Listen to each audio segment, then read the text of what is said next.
खौफ का माहौल है। आतंकी हाफिज को शिफ्ट किया गया है, लश्कर के बंकर में शिफ्ट किया गया। हाफिज को बंकर में ले जाया गया है, लश्कर का बंकर जहां पर हाफिज सईद को शिफ्ट किया गया। इससे पहले हमने देखा जब तमाम आतंकी ठिकानों को निशाना बनाया गया था ऑपरेशन सिंदूर के तहत, यहां पर हाफिज सईद का हेडक्वार्टर जो कि तबाह हो गया था। उसके अलावा कल हाफिज सईद के घर के बाहर भी 3 धमाके देखे गए थे। जो टाउन के आसपास छिपे होने की आशंका थी हाफिज सईद की, इंटरनल कलह के चलते बीएलए भी लगातार हमलावर हाफिज सईद पर। अब हाफिज सईद को बंकर में ले जाया गया है। अचंभा की बात है कि पाकिस्तान में आतंकियों के जनाजे पर सलामी ठोकी जाती है। हाफिज सईद जैसे आतंकी जो कि कहा जाता है कि जेल में बंद है, उनको बंकरों में छिपाया जाता है।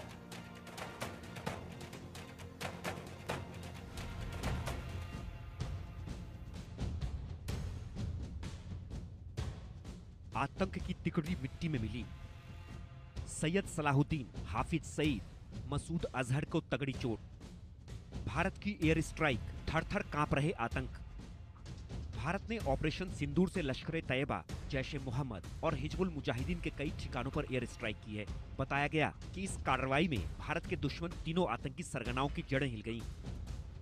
माना जा रहा है कि इस हमले के बाद इन तीनों आतंकी संगठनों के आकाओं पर पहाड़ टूट पड़ा है। सैयद सलाहुद्दीन, हाफिज सईद, मसूद अजहर इस वक्त खून के आंसू रो रहे हैं। 26/11 मुंबई हमले के मास्टरमाइंड और लश्कर तैयबा के सरगना हाफिज सईद के 3 अहम ठिकाने थे, जिनमें मुरिद के सवाई नल्ला और मरकज अहले हदीस शामिल है। भारतीय वायुसेना ने तीनों ठिकानों को पूरी तरह से तबाह कर दिया है। हाफिज सईद का नेटवर्क पूरी तरह बिखर चुका है। उसके पास नए रंगरूटों को प्रशिक्षित करने और भारत विरोधी गतिविधियों की योजना बनाने का आधार खत्म हो गया है। उसके बेटे तलहा को बाप के मारे जाने का डर सता रहा है। The most stupid prime minister in the world, वो मोदी है। मोदी, उसका मशहूर नाम क्या है?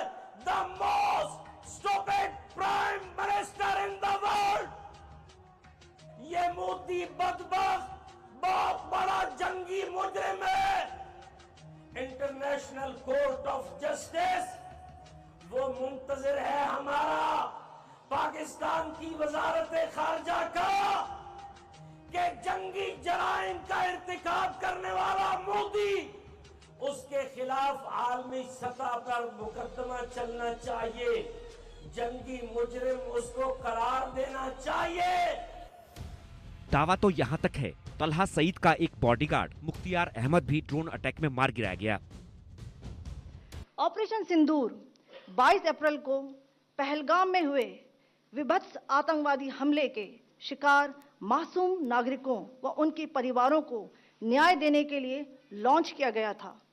इस कार्रवाई में 9 टेररिस्ट कैंप्स को टारगेट किया गया और पूरी तरह से इसे बर्बाद किया गया। पुलवामा हमले का गुनहगार और जैश-ए-मोहम्मद का सरगना मसूद अजहर भी भारतीय हमले से बुरी तरह प्रभावित हुआ है। जैश-ए-मोहम्मद के बहावलपुर मुख्यालय, सरजाल, बिलाल कैंप और कोटली स्थित लॉन्च पैड को निशाना बनाकर तबाह कर दिया गया है। बहावलपुर, जो जैश का सबसे बड़ा ऑपरेशनल हब था, इंटरनेशनल बॉर्डर से 100 किलोमीटर दूर स्थित था, वो भी अब पूरी तरह ध्वस्त हो चुका है। बताया गया कि मसूद अजहर के भाई अब्दुल रऊफ समेत 10 रिश्तेदार मारे गए हैं। रऊफ कंदहार हाईजैक और पुलवामा अटैक का मास्टरमाइंड था। इस हमले के बाद दुखी मसूद अजहर ने कहा, अच्छा होता कि इस हमले में वो भी मर जाता। कश्मीर में आतंक फैलाने वाला हिजबुल मुजाहिदीन का मुखिया सैयद सलाहुद्दीन इस हमले के बाद सबसे कमजोर स्थिति में आ गया। उसके कोटली, महमूना जोया और राशिद शाहिल कैंप जैसे बेस तबाह कर दिए गए, जिससे वो इतना डर गया है कि अंडरग्राउंड हो गया है। सैयद सलाहुद्दीन के पास अब न तो घुसपैठ के लिए सुरक्षित रास्ते बचे हैं और न ही आतंकी ट्रेनिंग कैंप्स, क्योंकि इस आतंकी संगठन की रीढ़ पूरी तरह से टूट चुकी है। क्वालिटी की क्या भूमिका होती है, यह क्या रोल अदा करती है, इसका नमूना हमने कल देखा।